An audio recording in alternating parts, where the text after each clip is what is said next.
नमस्कार, स्वागत है आप सभी का इंडिया न्यूज हरियाणा में और साथ में हूं आपकी कीर्ति कंसल। शुरुआत करेंगे 22 जिले 22 खबरों की। मुख्यमंत्री मनोहर लाल ने करनाल अनाज मंडी का आज दौरा किया और धान की खरीद के वक्त ढेरी पर खुद मौजूद रहे। वहीं उन्होंने राहुल गांधी के हरियाणा दौरे को लेकर के साफ कह दिया है कि उनके आने से कोई आपत्ति नहीं है, पर कानून व्यवस्था बनी रहनी चाहिए। मुख्यमंत्री मनोहर लाल ने आज करनाल अनाज मंडी का औचक निरीक्षण किया। वहीं उन्होंने मार्केट कमेटी में जाकर के दफ्तर का निरीक्षण किया और अधिकारियों से जानकारी ली। इसके बाद वह करनाल के अनाज मंडी में पहुंचे और धान की ढेरियों पर उन्होंने खुद अधिकारियों के सामने डेयरी की धान की बोली लगवाई और 1888 सरकारी रेट होने के बावजूद भी 2 रुपये ज्यादा बोली लगी। 1890 रुपये में जो है धान की खरीद एक व्यापारी द्वारा की गई, जिसमें मुख्यमंत्री ने कहा कि अगर 1888 रुपये से ज्यादा की खरीद होती है तो प्राइवेट को बेच सकता है किसान। वहीं किसानों के कहीं न कहीं जो हड़ताल थी या उनका प्रदर्शन था वो अब शांत नजर आया और किसान इससे संतुष्ट है। मनोहर लाल से उन्होंने बातचीत की कि जो भी पोर्टल में अगर खामी है उसको दूर किया जाए। मुख्यमंत्री ने सभी किसानों से बातचीत करने के लिए उनको आश्वासन दिलवाया कि किसी भी प्रकार की दिक्कत है पोर्टल में उसको भी दुरुस्त किया जाएगा। वहीं सख्त आदेश दिए कि किसी भी प्रकार की किसानों को दिक्कत नहीं आने दी जाएगी। करनाल से केसी आर्या, इंडिया न्यूज।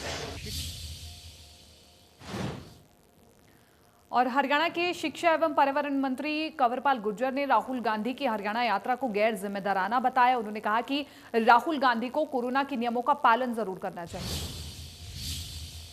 शिक्षा मंत्री कंवरपाल गुर्जर ने राहुल गांधी की हरियाणा यात्रा को गैर जिम्मेदाराना बताया। उन्होंने कहा कि कोरोना काल चल रहा है, ऐसे में इकट्ठा होना खतरे से खाली नहीं है। हालांकि ये जो राहुल गांधी निजी आते हैं तो और बात है, क्योंकि जिस तरह से वो जुलूस के साथ आना चाहते हैं और रश इकट्ठा होगा तो इससे कोरोना का खतरा है। यदि उन्होंने अपनी बात रखनी ही थी तो सोशल मीडिया है और भी कैसे कई माध्यम है वो अपनी बात रख सकते थे। इसके अलावा उन्होंने कहा कि जो मंडियां हैं, मंडियां में जो किसानों की खरीद है वो एक अच्छे तरीके से चल रही है। 1-2 दिन के लिए ज़रूर कुछ दिक्कतें आई, कोई नया काम था, पहले इसमें खरीद में घपले होते थे तो सरकार ने ऑनलाइन प्रक्रिया जारी की है। अब हर तरीके से काम हो रहा है, बेहतर काम हो रहा है। जो भी किसान विधेयक का विरोध कर रहा है तो वो बिचौलिए की मदद कर रहा है और किसानों के खिलाफ काम कर रहा है। जल्दी ही किसान है कांग्रेस को घेरेंगे, क्योंकि कांग्रेस किसानों के खिलाफ चल रही है। यमुनानगर से देवीदास शारदा, इंडिया न्यूज हरियाणा।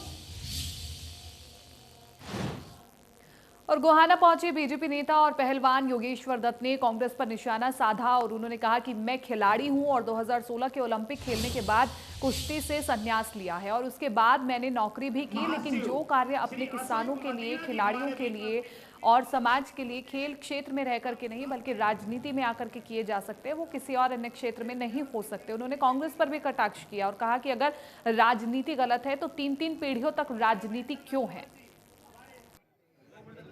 हमारे तीनों मंडल खिलाड़ी देश के लिए ओलंपिक मेडल ला सका है, डीएसपी लाग सका है और लाग सका है, तो राजनीति में क्यों नहीं आ सकता? आपका मैं जवाब उल्टा सा पर मांगू, क्योंकि आप मतलब बहुत मान सम्मान प्यार दिया। 38,000 वोट पिछली बार दी थी और इसके अपना मन बना रहा क्या होगी हमें पता है।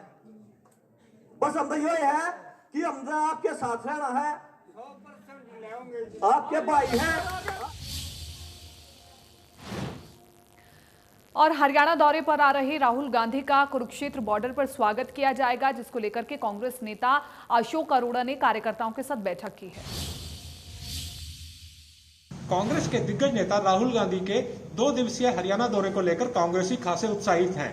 कांग्रेस प्रदेशाध्यक्ष कुमारी शैलजा गत 2 दिनों से तैयारियों का जायजा ले रही हैं, तो आज कांग्रेस के दिग्गज नेता अशोक अरोड़ा ने पंजाबी धर्मशाला में कार्यकर्ताओं की बैठक ली व उनकी ड्यूटियां लगाई। वहीं एनएसयूआई प्रदेशाध्यक्ष दिनेश बुद्धिराजा भी धर्मनगरी पहुंचे व युवाओं में जोश फूंका। सूत्रों के मुताबिक यदि सब कुछ ठीक रहा तो राहुल गांधी की ट्रैक्टर यात्रा कल पेहवा ट्यूगर बॉर्डर पर बाद दोपहर पहुंचेगी, हरियाणा में एंट्री लेगी। उसके बाद पेहवा अनाज मंडी में किसानों से संवाद व सभा होगा व गीता की जन्मस्थली ज्योतिसर में भी राहुल गांधी अक्षय वट वृक्ष के दर्शन करेंगे। कुरुक्षेत्र के बिरला मंदिर व सलारपुर रोड पर स्वागत उपरांत थानेसर अनाज मंडी में पहुंचेंगे। राहुल गांधी के दौरे से जहां भाजपा स्तब्ध हैं, वहीं यह दौरा कांग्रेसियों में संजीवनी बूटी का काम करने की संभावना है। कुरुक्षेत्र से राजीव अरोड़ा, इंडिया। और रोहतक के कलानौर से कांग्रेस विधायक शकुंतला खट्टक का कहना है कि सभी आरोपियों को चौराहे पर खड़ा करके गोली मार दो। कांग्रेस ने पीड़िता के लिए न्याय की मांग करते हुए मौन प्रदर्शन किया। रोहतक से कांग्रेस विधायक भारत भूषण बत्रा ने कहा कि उत्तर प्रदेश में कानून व्यवस्था चरमराई हुई है। योगी सरकार में अपराधियों के हौसले बुलंद है। कांग्रेस मांग करती है कि दोषियों को जल्द से जल्द सजा मिले।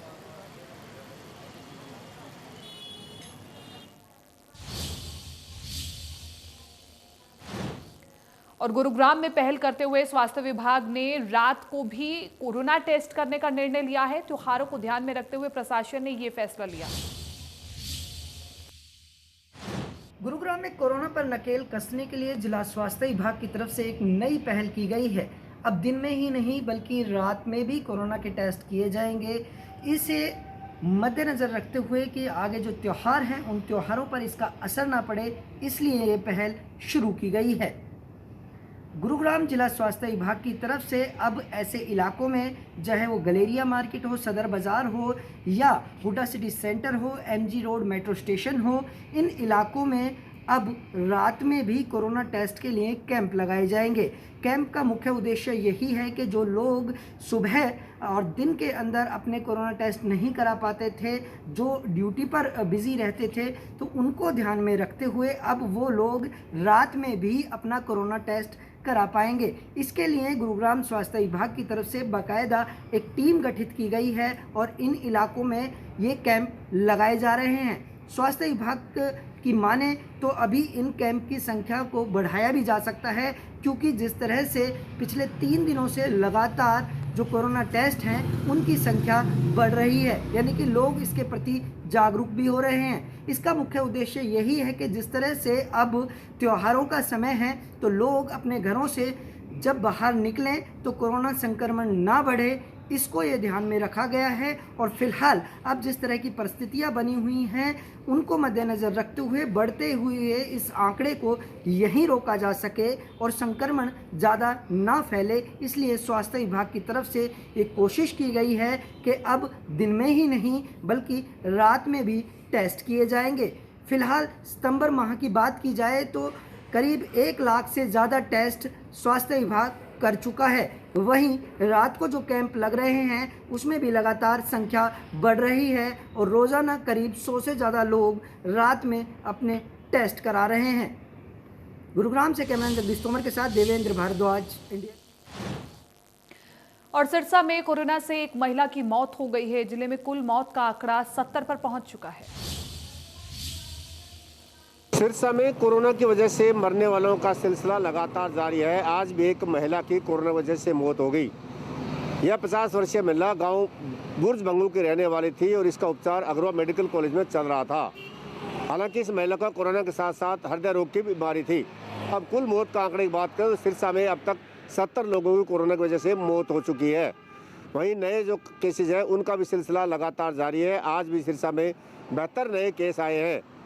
उसके बाद कुल कोरोना संक्रमित की संख्या की बात करें तो 4000 से ऊपर पहुंच चुका है, यानी कुल संख्या 4045 हो चुकी है, जिनमें से 510 एक्टिव केसेज है जिनका उपचार अस्पताल में चलाया जा रहा है। हालांकि रात की बात है कि आज 119 मरीज स्वस्थ हुए और उन्हें घर भेज दिया गया। उसके बाद ठीक होने वाला आंकड़ा 3465 तक पहुँच चुका है और रिकवरी रेट भी लगातार बढ़ रहा है, जो कि बढ़कर 85.66 तक पहुँच चुका है।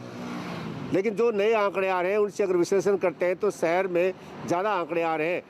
जो इन 72 आज जो नए केस हैं उनमें से 40 केवल सिरसा से, 10 डवाणी से और 7 कालावानी से है, यानी नए मामले लगातार शहरी क्षेत्र से ज़्यादा आ रहे हैं। शहरी लोगों को और अधिक सावधानी बरतनी होगी।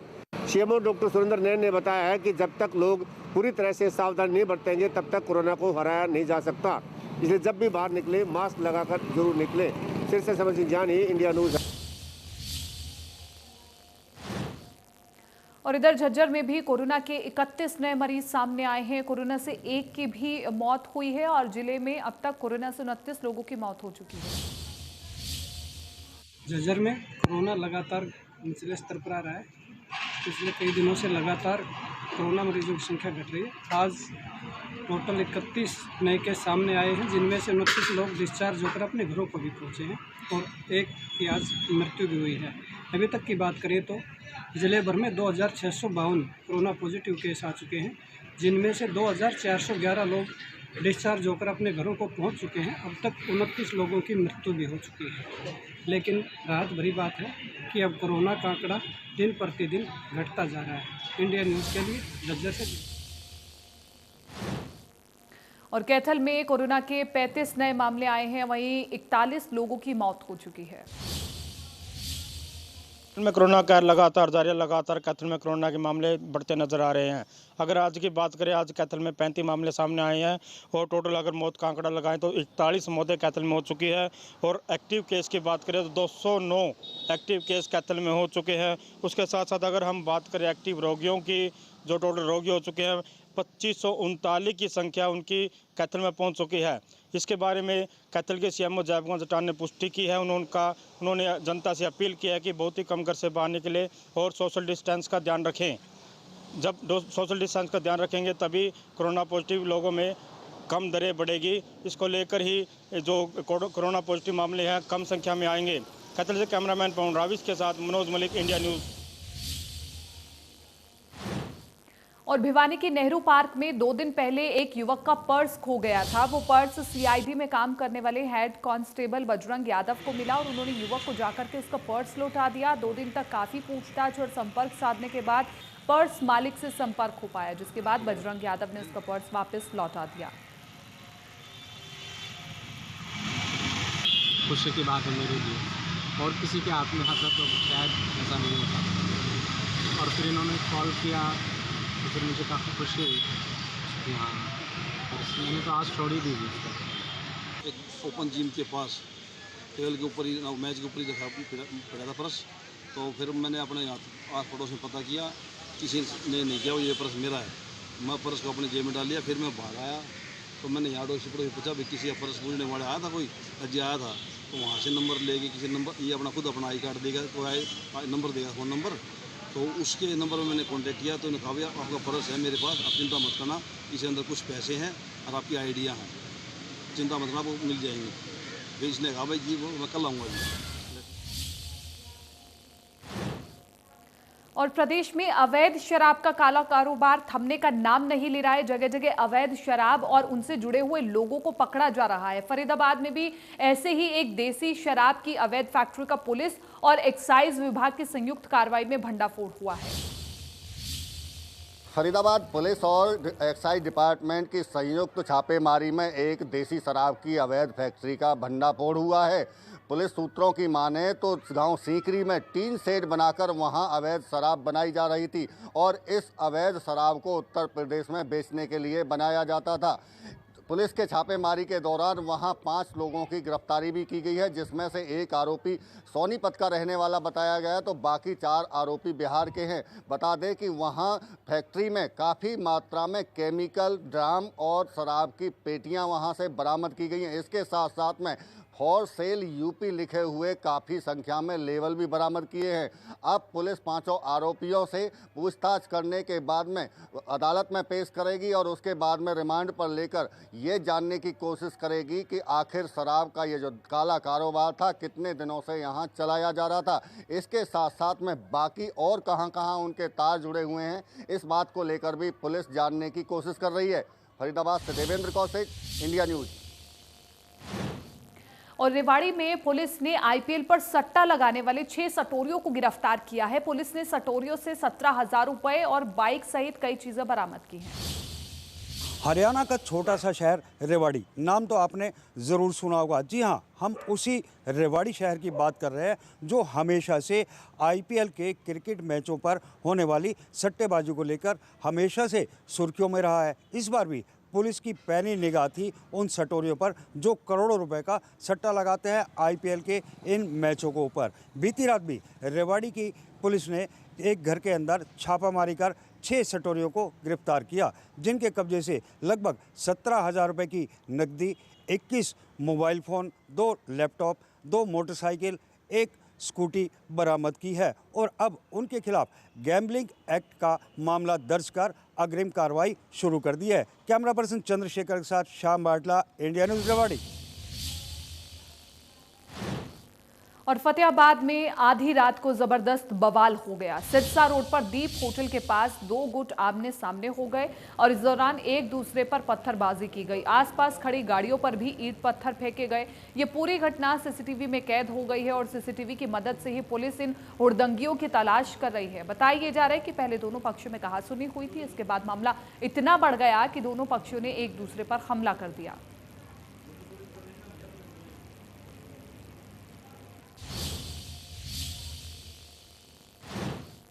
और अवैध शराब पर सख्त, अंबाला पुलिस ने 1 महीने के भीतर 17 लोगों को गिरफ्तार किया है और रिमांड के दौरान उनसे कई अहम जानकारियां सामने आई हैं। अंबाला पुलिस ने खुलासा किया है कि जिन लोगों को गिरफ्तार किया गया है इनके तार कई राज्यों में जुड़े हुए हैं। अंबाला पुलिस ने नकली शराब बनाने वाले पूरे गिरोह को गिरफ्तार कर रिमांड पर लिया है, जिनसे पुलिस कई और अहम खुलासे होने की बात कर रही है।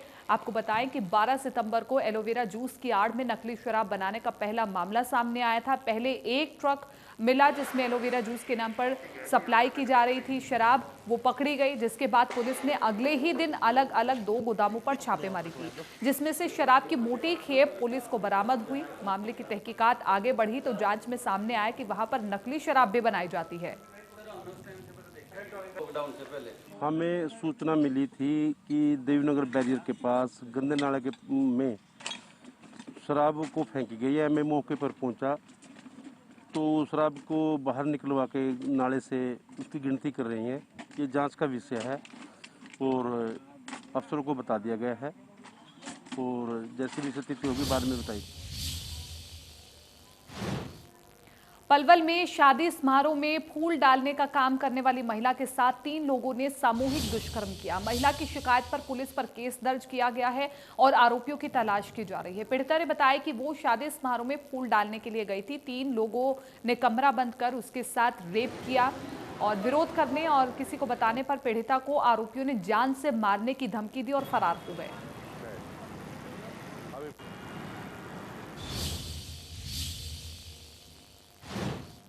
कोरोना काल में बच्चों की पढ़ाई ऑनलाइन हो रही है, जिसमें कई बार बच्चों को दिक्कतों का सामना करना पड़ता है। मोरनी के दपाना गांव में मोबाइल टावर लगवाया गया है ताकि बच्चों की पढ़ाई में किसी भी तरह की कोई दिक्कत ना आए। सोनू सूद की तरफ से इस काम को पूरा करवाने के लिए उनके दोस्त करण गिल्होत्रा पहुंचे और उनका साथ इंडस कंपनी ने दिया है। वहीं इस मौके पर सोनू सूद वीडियो कॉल के जरिए लोगों से जुड़े रहे। आपको बताएं कि कोरोना काल में कहीं ना कहीं बच्चों की पढ़ाई बाधित हुई थी, जिसको लेकर के सरकार ने संजीदगी दिखाई और बच्चों के भविष्य को लेकर ऑनलाइन क्लासेस शुरू की। लेकिन मोरनी इलाके में मोबाइल टावर न होने की वजह से बच्चों को पढ़ाई करने के लिए दिक्कत का सामना करना पड़ रहा था। कई बार तो हालात ये भी हो रहे थे कि बच्चों को पेड़ के ऊपर चढ़कर अपनी क्लास लगानी पड़ी।